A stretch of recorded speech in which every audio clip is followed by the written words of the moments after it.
With the recent sale of the new Pokemon Lego sets, will you be catching them all, or will they be catching us out? Whilst not quite as big as the Eiffel Tower or Titanic box, this thing still should certainly have its own postcode, making other Lego sets look tiny.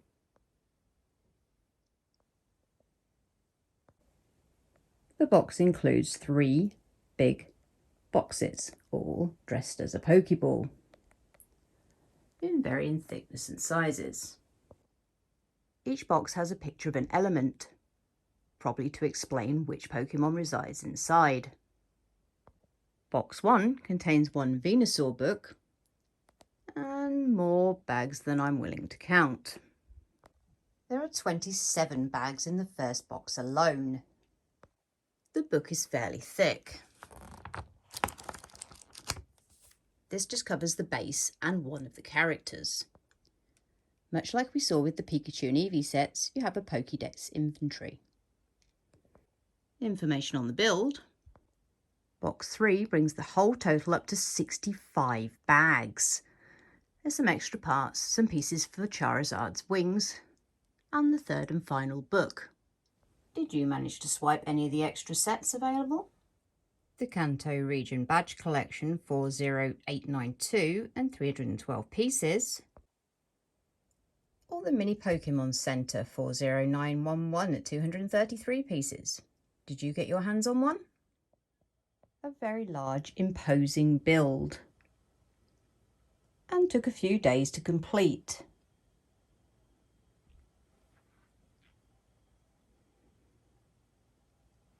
It is, however, quite impressive. The size of Venusaur alone is absolutely dramatic.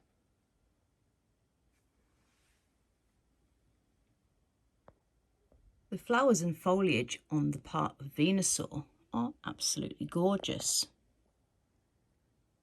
The water is constructed so that the build sits absolutely perfect and each piece hits its mark to create this display of water.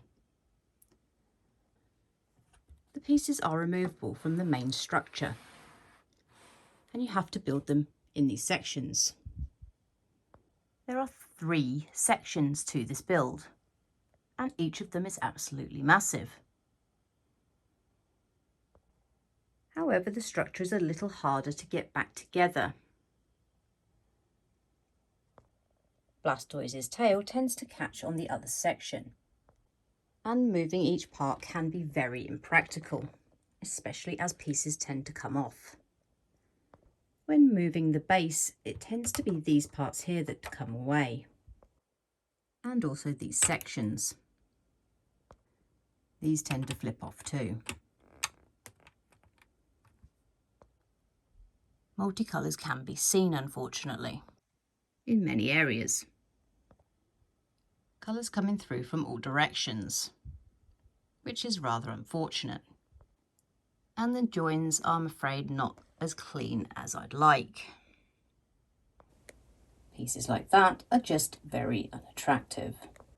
Each Pokemon can be removed from its base, and it's much easier to be manoeuvred and moved by doing so. There's a very vast difference in the size of each one.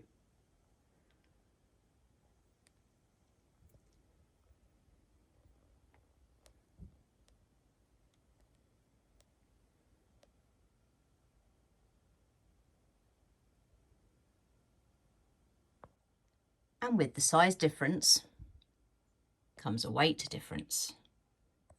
Venusaur, I'm looking at you. Venusaur is absolutely giant, but he is absolutely gorgeous.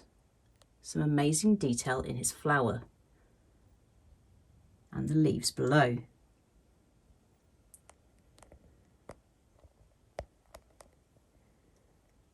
He is extremely heavy though, and not exactly stable. Back legs on Venusaur are not very stable, so he's very hard to manoeuvre around. And I don't know how many times his jaw fell off while making him. but let's just say it was too many. Blastoise is a little more stable and he has a little bit of arm movement. But that's where it ends. The pieces at the back of the heel are very easily lost. The shell is okay, but I definitely think they could have done better, as you can see all the way through.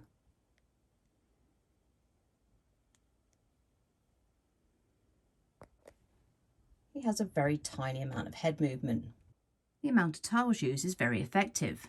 It's a shame they didn't do it everywhere. He's also quite weighty, but he's no Venusaur. Charizard does look pretty great. It's a very effective build. It even includes his flame on his tail.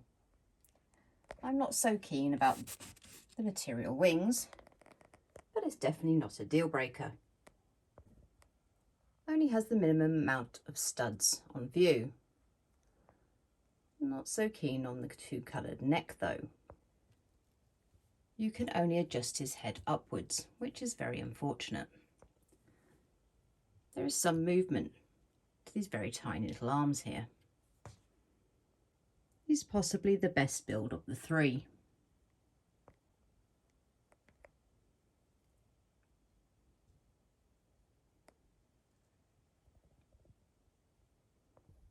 Placing the base back together sans Pokemon seems to be the way to go. Placing Venusaur back on, even with two hands, is a bit of a chore.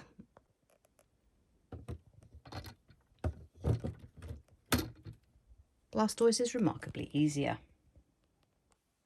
And as for Charizard, all I can say is, I'm really sorry, man.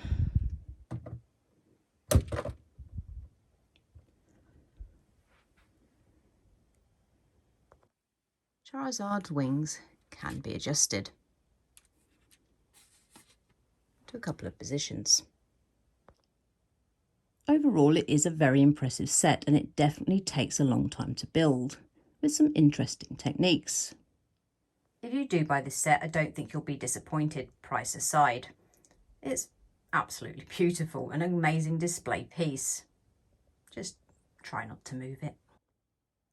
$579.99 UK and $649.99 US, that is a huge price tag.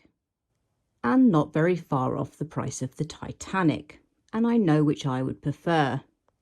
6,838 pieces to this one, and Titanic's makes me wonder why so high. That's a huge discrepancy in piece count. And the price, not so much.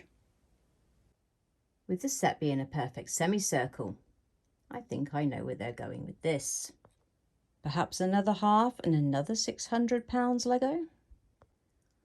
I expect a second set to attach to this in the near future, which would probably convince you to buy the next set if you've already bought this one. Because who wants half a set? Perhaps more evolved Pokemon? Out of all of the new Pokemon sets, I definitely prefer Eevee, so don't waste your money on the big ones. You're not missing anything. Except maybe a lack of shelf space. I'm really sorry we had to impale you, Charizard. I'm sure Pikachu understands. Pika